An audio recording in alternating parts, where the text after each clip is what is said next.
Essas coletivizações, Stalin, em apenas 5 meses, de outubro de 1929 até fevereiro de 1930, Stalin consegue coletivizar 60% da população camponesa soviética.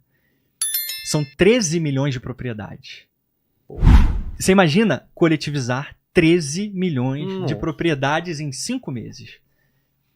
Foi um ataque brutal, um assalto brutal. Isso nessa primeira onda, né, de coletivizações. Aí sabe o que aconteceu? Revoltas generalizadas. Os camponeses tentavam resistir. Alguns até queimavam os grãos. Queimavam os grãos, tentavam esconder os grãos. Aí sabe para quem que é a culpa quando começou a surgir a fome? Para esses camponeses que estavam tentando resistir. A culpa não é dessas coletivizações forçadas. A culpa é dos camponeses que estão resistindo. E não dos camponeses pobres. A culpa era dos camponeses ricos. De novo, o fantasma do kulak, do burguês, do campo, assombrando o que já não existia. Tem uma obra que eu acho que assim, é fundamental para a gente entender esse aspecto, que é The Years of Hunger, Os Anos da Fome, do professor Stephen Whitcroft. Eu usei muito no meu documentário sobre o Holodomor. Nessa fome, ele deixa claro que não havia nenhum sinal mais naquele período de qualquer burguesia do campo. No máximo que havia ali era um ou outro camponês, ou alguns camponeses, que eram um pouco mais prósperos do que outros. Mas estava todo mundo na mesma miséria, estava todo mundo na mesma desgraça. Mas, novamente, era necessário ter um bode expiatório. E o bode expiatório que Lenin usou tantas vezes para aquela guerra dos combads em 1919, 18 em diante, Stalin usou novamente. Os kulaks estão conspirando, os capitalistas do campo estão conspirando, portanto, a gente tem que suprimir. Só que Stalin não estava esperando por uma coisa. Os membros do Exército Vermelho, os soldados do Exército Vermelho, tinham muitos e muitos familiares do campo. E aí os familiares do campo começaram a mandar mensagens e cartas para os seus filhos e maridos enfim, e tios e parentes do Exército Vermelho. Stalin está atacando a gente. Ele está roubando os nossos grãos. E aí Kaganovich ele menciona que começou a haver revoltas generalizadas no exército, dizendo que agora não eram mais os kulaks, agora era um sentimento kulak. Agora o cara já não era nem mais objetivamente um kulak, agora era a mentalidade. Sentimento kulak. Então você vê como que era um negócio elástico e impossível de ser determinado, né? E aí o que Stalin fez? Putz, deu merda. E agora? Agora a gente tem que aliviar isso aí. Não vai ter jeito. Aí ele faz um discurso em 1930 chamado Dizzy with Success, ou Inebriados com Sucesso. Stalin joga a culpa por esses excessos que estavam acontecendo no campo nos membros do partido pequenos. Nos capangas, vamos colocar assim, dos bolcheviques, né? Joga pra eles. Ó, a culpa é deles aí, gente, não tem nada a ver com isso não, tá? Eu falei desde o início que o nosso objetivo era fazer a coisa com calma, tinha que ser voluntário, né? Tinha que todo mundo entrar bonitinho aqui. Não pode ser a força. Claro que não. Essa era a propaganda stalinista. Só que todo mundo sabia, não só os membros que ficaram revoltados escrevendo carta. Peraí, Stalin, mas essas eram ordens de vocês próprios, do próprio Politburo do Comitê Central. Então está errado, isso não é verdade. E de fato, a documentação primária da época, em 1928, em janeiro de 1928, Stalin envia um telegrama para Kaganovich, Medvedev, informando com todas as letras. Isso meses antes de começar o plano quinquenal. Sim. Nós precisamos fazer um ataque frontal contra o campo. Nós precisamos reforçar e usar força ainda mais intensa para a requisição de grãos. Porque o que aconteceu com Lenin lá, de ter dado errado, foi falta de força. Então agora nós precisamos usar a força. Isso em 1928. Aí em 1930, ele diz que a culpa não era dele. A culpa era de quem estava usando lá da força desnecessariamente. O que acontece com essas coletivizações? Fome generalizada de novo. Então, novamente, mais uma fome surge e o principal afetado do ponto de vista absoluto, de números absolutos, é a própria Ucrânia, né? A Ucrânia sofre nesse período de 1931 até 33 de uma maneira abismal, assim, sabe? Só na Ucrânia cerca de 4 milhões morrem. Porra. E aí, novamente, os mesmos relatos que se repetiram lá na fome de 1918 até 1922 estavam se repetindo novamente. Relatórios diários, a mesma polícia secreta política. 10 casos ou mais eram relatados todos os dias na região do Don, na Ucrânia, de que camponeses estavam praticando canibalismo. Meu Deus. E um caso típico, aí o professor Stephen Whitcroft diz, num caso típico, pais matavam filhos para se alimentar e alimentar seus outros filhos. Um outro caso relatado pelo GPU, um marido desesperado mata sua esposa para se alimentar. E detalhe, o que todos esses casos aí têm em comum? Cascas de árvores voltaram a ser comidas novamente, igual comiam antes. Tem até o filme daquele jornalista, o Gareth Jones, tem na Netflix, chamada Sombra de Stalin, Sei. que mostra ele próprio comendo. É. Ele estava lá na Ucrânia para reportar aquela tragédia, e ele próprio vê as crianças comendo e ele próprio come. Uma casca de árvore porque ele está morrendo de fome também. Cara. Então tudo isso começa a acontecer, né? Todas essas tragédias desumanas de novo devido a essas políticas de coletivizações. E aí, aproximadamente mais 6 milhões de pessoas morrem de fome. Então, se a gente junta os cerca de 10 milhões, 10 anos antes, com os 6 milhões, nesse período, a gente chega a 16 milhões de mortos na União Soviética, só, principalmente, ou diretamente, causado pelas políticas comunistas.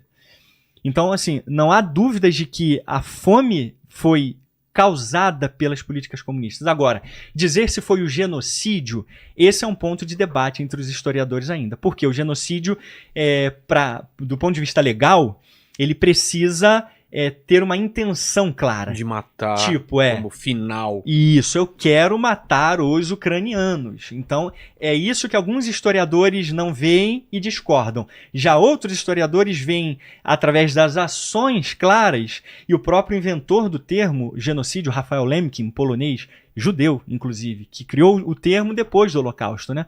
Você esteve lá na Polônia, ele é Sim. um cara fundamental, né? Ele concorda com a ideia de que o Holodomor foi um genocídio. Porque não só as instituições ucranianas foram diretamente atacadas, existem relatos de Stalin dizendo que nós vamos perder a Ucrânia, medidas mais duras precisam ser aplicadas à Ucrânia. Então esses autores entendem que as ações valem mais do que as palavras. Então existe um debate, né, de se foi ou não foi genocídio. Agora, o que não é debate, o que é consenso acadêmico, é que as políticas comunistas foram a causa principal de gerar a fome. Entendi. As políticas comunistas trágicas assim, né, e violentas. E é uma coisa apaixonada essa briga sobre Holodomor, se foi... Se aconteceu, se não aconteceu. Existe uma... existe... Até hoje... Ainda na academia, por exemplo, eu vi vários... Por exemplo, esse professor Stephen Whitcroft, ele não concorda com o Holodomor. Se você vai para um outro especialista, aí um italiano também bem reconhecido nessa área dos estudos do Holodomor, o Andrea Graziosi, ele já acha que houve Holodomor. Então você tem um... O que significa? Morte por fome. Morte por fome. Exatamente. Então, você tem uma polarização mesmo na academia em relação a isso, sabe? Mas o que independente de ter sido genocídio ou não, eu disse isso no meu vídeo do Holodomor, é que um fato não muda. Que milhões morreram de fome de uma forma desumana devido a uma política assassina. E na Ucrânia, o que será que eles ensinam na... Na Ucrânia é considerado como Holodomor, como genocídio. Muitos países consideram como sendo genocídio. Canadá, alguns países da Europa, a União Europeia não considera. Então, sabe, a Ucrânia considera como sendo genocídio. Então você tem essa polarização sim acontecendo. E o pior de tudo, Stalin, pelo menos desde 1931, quando a fome estava começando ainda, porque a fome não começou imediatamente com as coletivizações. Os camponeses eles ainda foram trabalhando e ainda tinham os grãos lá. A fome começou em 1931. Existem relatos de Stalin desde 1931 reconhecendo isso na obra do professor Stephen Whitcroft. Ele diz, numa correspondência, ele diz para Kaganovich: estamos recebendo relatos de que a Ucrânia está em estado de miséria e de fome. Precisamos fazer alguma coisa, senão vamos perder a Ucrânia. Aí entra perder a Ucrânia significa ter uma revolta e... Ter uma revolta e aí entra o lance da Ucrânia na mão de Stalin. Perder a Ucrânia era uma tragédia para o povo soviético. Cara. Isso não podia acontecer, senão a União Soviética acabava. E aí, então, o que Stalin tem que fazer? Fornecer ajuda para o campo. Como? Ele fornece ajuda. Com os grãos que tinham sido confiscados. Putz.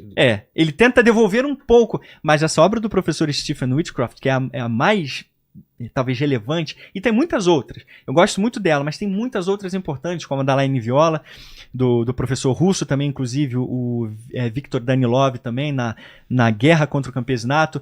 Então a gente tem ali todas as evidências apontando por esses historiadores que Stalin só estava ajudando aqueles camponeses não porque ele estava preocupado com os camponeses, porque ele sabia que se os camponeses morressem, a União Soviética inteira ia morrer de fome. Então eles tinham que, de certa forma, estrategicamente ser alimentados ali. Mas várias diretrizes e telegramas e ordens foram enviadas para a galera que não trabalha não vai comer. Então essa ajuda só tem que ir para quem está cooperando, para quem quer trabalhar. Quem não quiser trabalhar não vai receber ajuda, não. A gente está em 31, certo? Agora a gente está entre 31 e 33. Porque em 39 vai explodir a Segunda Guerra. Isso. E o que acontece com a União Soviética nesse meio tempo, então? Então, é importante a gente entender um outro aspecto da mordacidade de Stalin ainda. Porque não só ele não pede ajuda estrangeira, ele nega a existência da fome, não só para o povo soviético, como para todo mundo. Aí passou-se... O mundo sabe, essa notícia chega por não só jornalistas basicamente britânicos, dois jornalistas, o Gareth Jones e o Muggeridge, que é um jornalista britânico também. Fala, tá acontecendo isso lá e ele nega, fala que não. Que isso é propaganda nazista, que são os nazistas que estão inventando isso. Aí no Ocidente, toda a reportagem, o próprio Walter Duran, que era o repórter do New York Times, que estava na União Soviética, estava conivente com o governo russo. Ele estava na patota russa. Sim. Não queria se comprometer com o governo. Ele mesmo nega. Não está acontecendo nada disso aqui, não. Isso tudo é propaganda desses anticomunistas, desses jornalistas aí.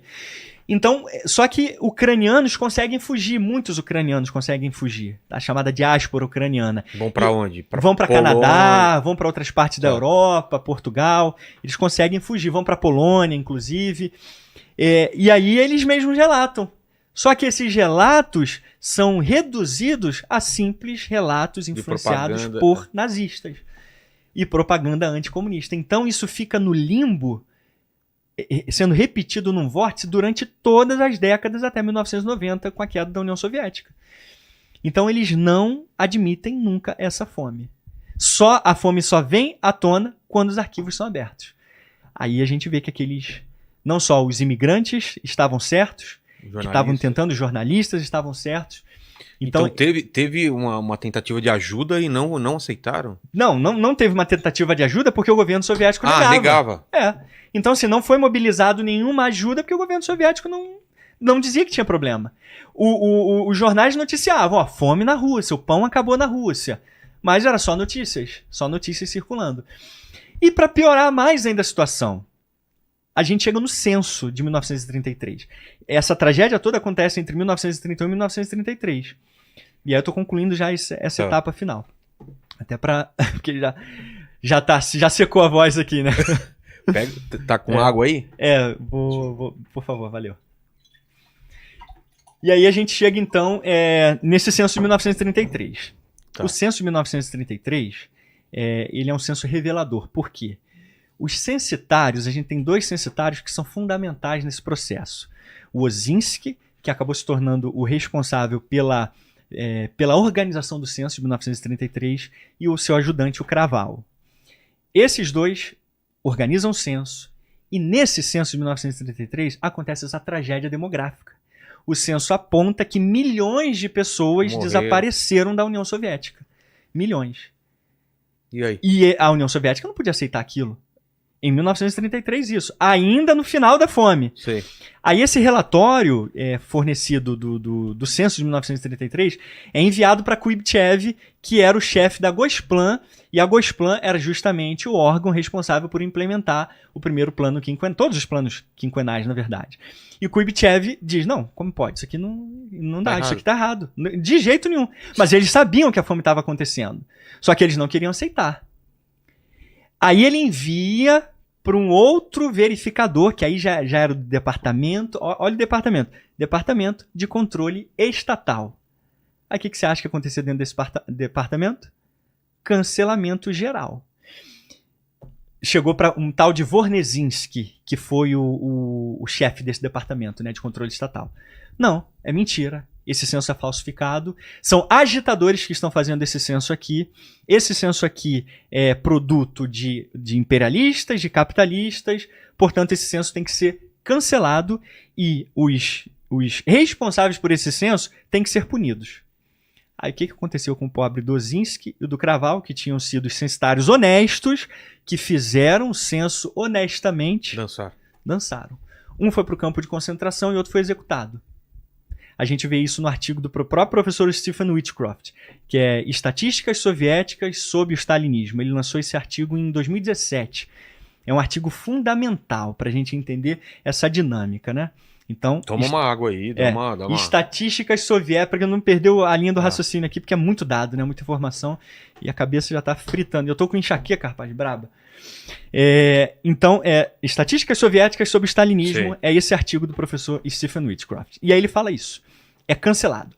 De 1933, então, esse censo é jogado para 1937. Nesse ínterim, de 1933 a 1937, Stalin continua divulgando que a qualidade de vida na União Soviética estava melhorando, que a União Soviética estava crescendo e números que não condiziam com a realidade dos censos. Falsificações dos censos. Números grandes. E a industrialização, aquela ideia deles. E a industrialização a todo vapor. Exatamente, industrialização a todo vapor. E revelando para o público apenas as verdades comunistas, não as verdades objetivas dos censos. E a coisa foi sendo jogada para debaixo do tapete. Então, qual foi a ideia?